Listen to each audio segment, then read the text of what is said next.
Assalamualaikum warahmatullahi wabarakatuh. Perkenalkan, nama saya Doarni. Di sini saya akan menjelaskan tentang uji parametrik dan non parametrik. Yang pertama yaitu uji parametrik, merupakan bagian statistik invariansi yang mempertimbangkan nilai dari satu atau lebih parameter populasi. Ada beberapa persyaratan yang harus dipenuhi, yaitu yang pertama, skala pengukuran variabel, yang kedua skala data, dan yang ketiga varian data. Kemudian, kesamaan variasi tidak menjadi syarat untuk uji kelompok yang berpasangan. Yang kedua, kesamaan variasi adalah syarat tidak mutlak untuk dua kelompok tidak berpasangan. Dan yang terakhir, kesamaan varians menjadi syarat mutlak untuk lebih dari dua kelompok tidak berpasangan. Kemudian yang kedua yaitu uji non-parametrik. Uji non-parametrik ini merupakan bagian statistik invariansi yang tidak mempertimbangkan parameter populasi. Non-parametrik ini digunakan ketika arus parametrik tidak terpenuhi. Kemudian di sini ada beberapa perbedaan kelemahan dan keunggulan dari uji parametrik dan non-parametrik ini. Uji parametrik ini merupakan pengujian yang lebih baik jika dibandingkan dengan non-parametrik, karena harus memenuhi syarat-syarat tersebut sehingga presisi akan lebih baik dari non-parametrik. Kita ambil ilustrasinya dengan ujian masuk sekolah unggulan. Orang yang lulus ujian masuk merupakan orang-orang hebat, sedangkan orang yang tidak lulus harus mencari sekolah lain. Dari sini kita dapat melihat dari perbedaan uji parametrik dan non-parametrik. Selain itu, uji parametrik mampu menguji interaksi-interaksi dalam model analisis varians, sedangkan non-parametrik tidak. Namun uji parametrik tidak dapat memenuhi semua asumsi. Oleh karena itu uji non-parametrik lah yang digunakan dalam hal ini. Mungkin cukup sekian dari saya. Assalamualaikum warahmatullahi wabarakatuh. Perkenalkan, nama saya Suryani Harhab. Di sini saya akan menjelaskan tentang uji tanda atau sintens. Uji tanda atau sintens yaitu salah satu prosedur uji non-parametrik untuk menguji beda rata-rata dua kelompok sampai berpasangan. Misalkan ada dua kelompok uji terkait, sebuah XA dan XB. Hipotesa uji tanda untuk membuktikan kemungkinan nilai selisih dari dua hipotesa tersebut yang bertanda positif dengan negatif. Lebih banyak mana? P dikali XA lebih kecil XB sama dengan P dikali XA lebih besar XB sama dengan 0,5. Di sini saya akan menjelaskan tentang contoh uji tanda atau sintens. Yang dimana contohnya yaitu perusahaan garmen maju ingin mengukur peningkatan prestasi kerja karyawan di perusahaan setelah diberikan pelatihan. Untuk itu diambil sampel sebanyak 10 karyawan. Datanya sudah saya buat contohnya dengan karyawan, yaitu sudah saya taruh dengan karyawan 1 sampai 10, nilainya sebelum X1, sesudah X1.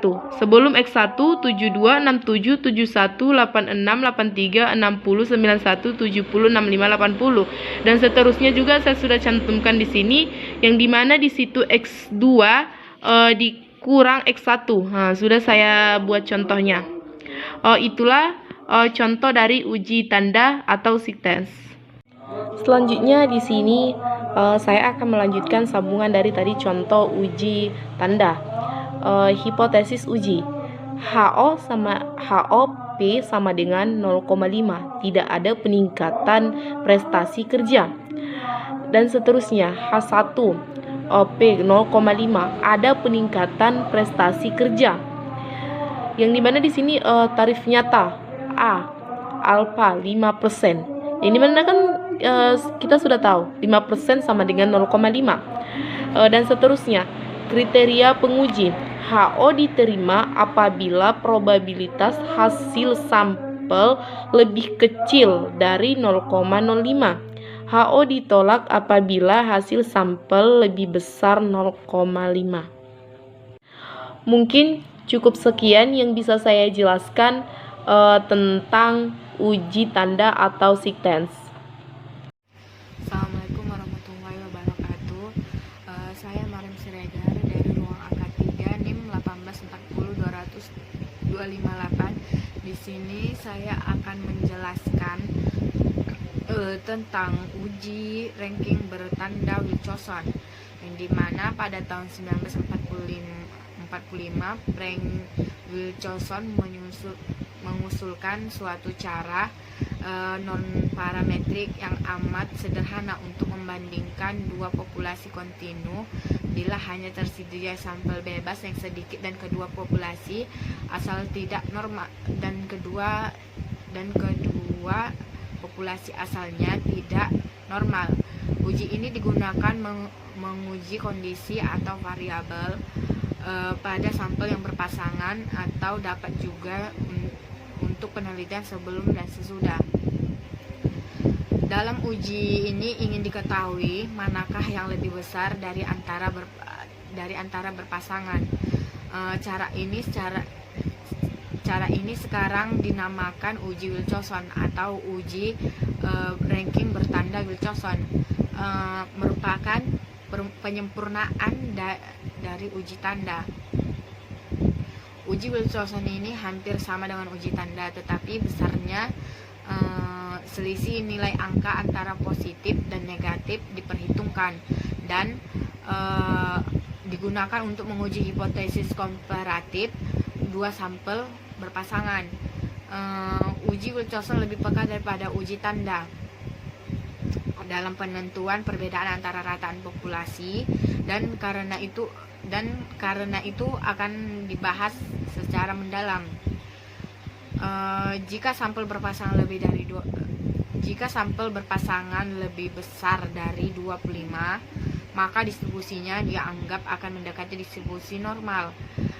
Untuk itu digunakan Z sebagai uji statistiknya, yang dimana di sini asumsinya itu menggunakan data berpasangan dan berasal dari populasi yang sama. Ini sama dengan tujuan dari uji T berpasangan. Setiap pasangan dipilih secara acak dan independen, yang dimana maksudnya jenjang untuk tiap-tiap beda itu adalah jenjang rata-rata bukan tanda positif atau negatif pada jenjang untuk tiap beda sesuai dengan tanda beda sesuai dengan tanda dari beda itu. Beda 0 tidak diperhatikan. Jumlahkan semua jenjang bertanda positif atau negatif, tergantung dari mana yang memberikan jumlah yang lebih kecil setelah tandanya dihilangkan. Notasi jumlah jenjang yang lebih kecil ini dengan T bandingkan nilai T yang diperoleh dengan nilai T uji Wilcoxon. Hipotesisnya itu H0 dua populasi adalah sama, dan H1 nya itu dua populasi tidak sama. Artinya sesuai dengan tujuannya yaitu ingin melihat apakah ada perbedaan atau tidak antara dua populasi sesuai dengan tujuan kita. Nah, jawabannya tuh ada dua, yaitu antara kedua populasi sama atau tidak. Jawaban diperoleh dari uji yang akan digunakan. Kaidah keputusannya yaitu H0 diterima apabila T lebih besar sama dengan Tx. H0 ditolak apabila T lebih kecil Tx. Notnya itu nilai T ini diperoleh dari rumus yang digunakan dalam uji Wilcoxon, sedangkan Tx diperoleh dari tabel khusus Wilcoxon. Bagi yang pengen lihat bisa di-download di tabel Wilcoxon. Oke. Contoh kasus dalam penggunaan uji ranking bertanda Wilcoxon ini yaitu seperti seorang dokter ingin melakukan penelitian, ingin melihat pengaruh dari suatu obat. 8 orang pasien yang diambil secara acak diukur kapasitas pernafasannya sebelum dan sesudah diberikan obat tertentu. Oke. Mungkin cukup sekian dari saya. Kurang dan lebihnya saya mohon maaf. Assalamualaikum warahmatullahi wabarakatuh. Assalamualaikum warahmatullahi wabarakatuh. Di sini saya akan membahas tentang uji Mann-Whitney. Jadi, yang dimaksud dengan uji Mann-Whitney ini merupakan uji non-parametris untuk membandingkan dua kelompok sampel yang bebas dari satu populasi dengan pengukuran ordinal, interval, dan juga rasio. Contoh soal yaitu kita melakukan pengujian kepada apakah denyut nadi pria sama dengan denyut nadi wanita. Maka yang pertama kita harus menentukan hipotesisnya, yang mana H0 sama dengan denyut nadi pria sama dengan denyut nadi wanita, dan H1 denyut nadi wanita berbeda dengan denyut nadi pria. Jadi yang pertama kita menentukan data denyut nadi pria dan juga denyut nadi wanita. Ini dia data dari denyut nadi prianya dan ini denyut nadi wanita.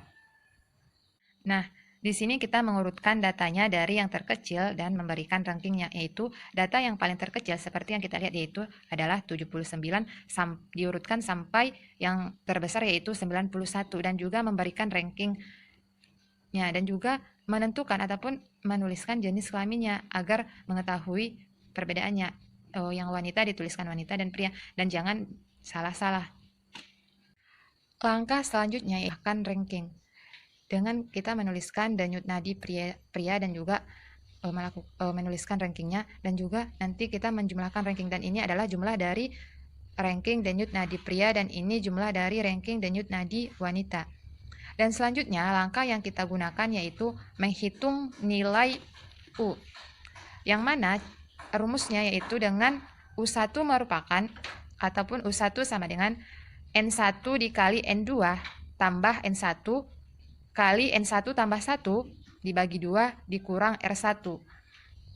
Dari data tersebut dapat kita ketahui bahwasanya U1 sama dengan 9 dikali 7 ditambah 9 dikali 9 tambah 1 dibagi 2 dikurang dengan 97,5. Dan dapatlah hasilnya 10,5.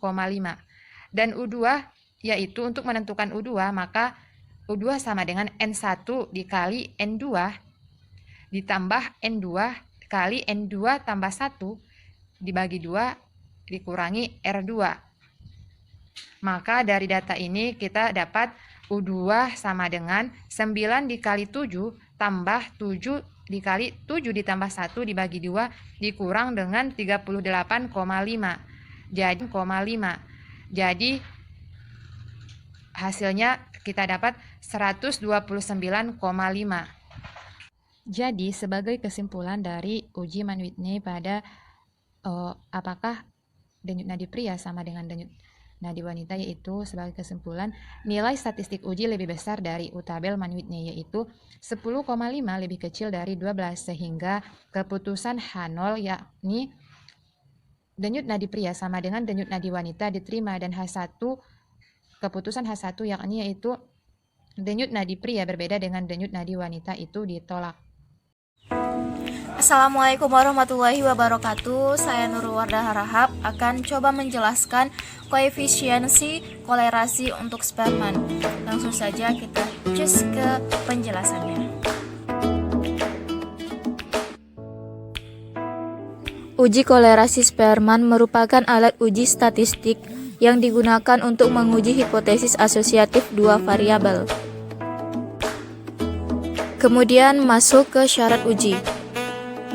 Dalam syarat penggunaan uji kolerasi terdapat 3 syarat. Yang pertama, data diambil secara random. Yang kedua, data minimal bersifat ordinal. Dan yang ketiga yaitu data tidak berdistribusi normal. Kemudian masuk pada prosedur pengujian, di mana prosedur pengujian ada beberapa tahap. Tahap yang pertama yaitu hipotesis dan signifikansinya, di mana H0 kedua variabel tidak berasosiasi dalam populasi asalnya, H1 kedua variabel berasosiasi dalam populasi asalnya. Untuk alfa ditentukan oleh peneliti. Kemudian prosedur pengujian yang kedua yaitu statistik uji.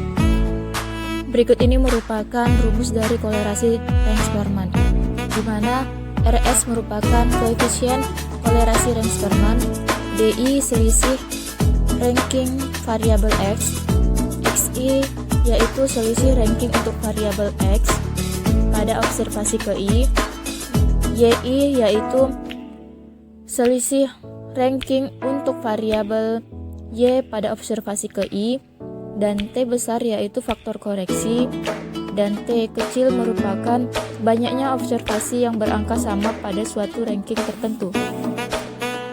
Kemudian langkah yang ketiga yaitu menentukan wilayah kritis, di mana N antara 4 sama dengan 30 yaitu apabila tolak HO jika P-value lebih kecil daripada alfa, di mana RS lebih besar daripada R tabel.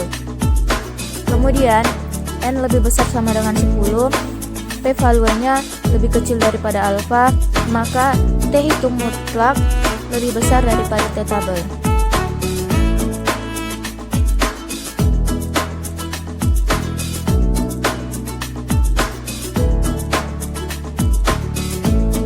Kemudian yang terakhir yaitu keputusan dan kesimpulan, di mana apabila tolak HO maka kesimpulannya yaitu dengan tingkat signifikansi sebesar alfa terdapat cukup untuk menyatakan bahwa terdapat asosiasi antara kedua variabel dalam populasi asalnya, dan apabila gagal total HO maka dengan tingkat signifikansi sebesar alfa tidak terdapat cukup bukti untuk menyatakan bahwa terdapat asosiasi antara kedua variabel dalam populasi asalnya.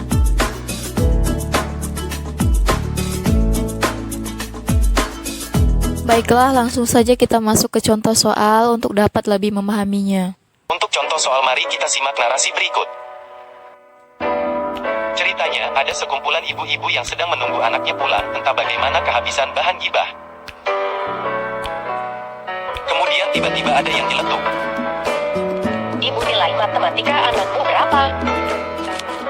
Kecil. Habis ini ada yang tidak semangat belajar. Memangnya ada pengaruhnya semangat belajar sama nilai matematika?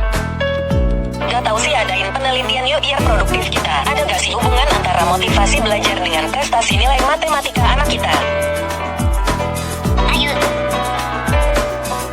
Mereka pun mulai mengumpulkan datanya dari anak-anak sepulang sekolah. Kemudian terkumpullah data skor motivasi dan nilai matematika dari beberapa anak yang tidak kabur saat ditanya sebagai berikut. Karena tidak ada uji normalitas, maka asumsinya data tidak berdistribusi normal. Masalah berikutnya adalah kini mereka bingung mau diapakan datanya.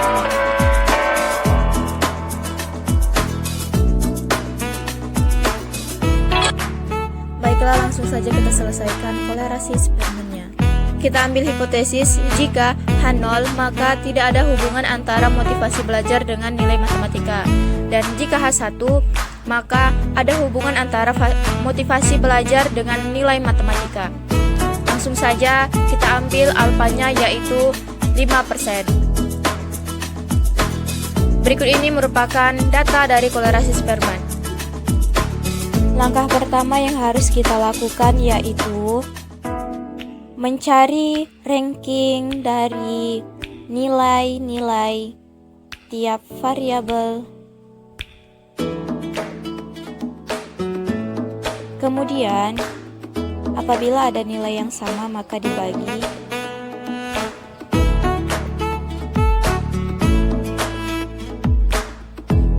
Dan langkah kedua yaitu mencari nilai D. Kemudian, langkah ketiga yang harus kita lakukan yaitu mencari nilai D kuadrat. Setelah dapat, maka jumlah D kuadrat kita totalkan dan kita masukkan ke dalam rumus. Apabila telah selesai, maka didapatkan hasil dari RS. Dan kita bandingkan dengan R tabel.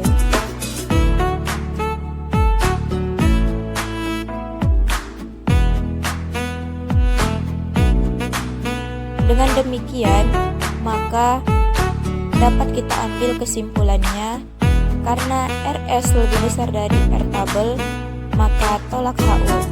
Kesimpulannya yaitu ada hubungan yang positif antara motivasi belajar dengan prestasi nilai matematika.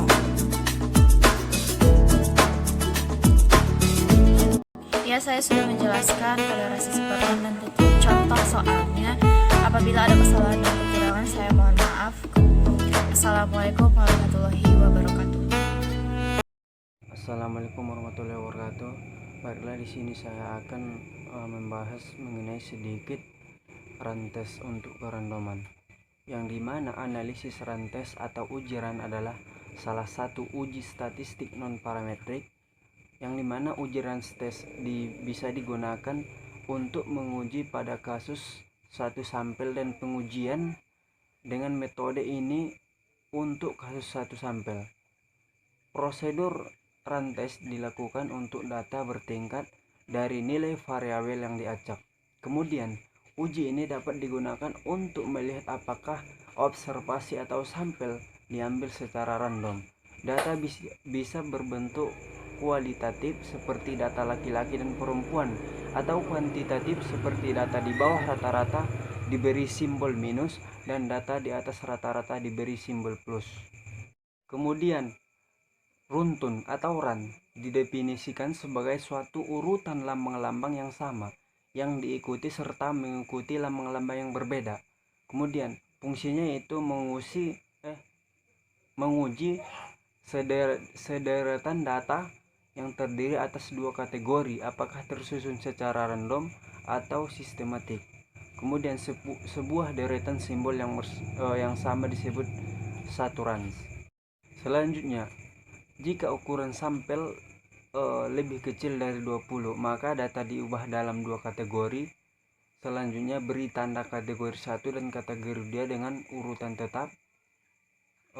Selanjutnya, hitung R atau RAN dengan urutan yang berbeda N1 dan N2.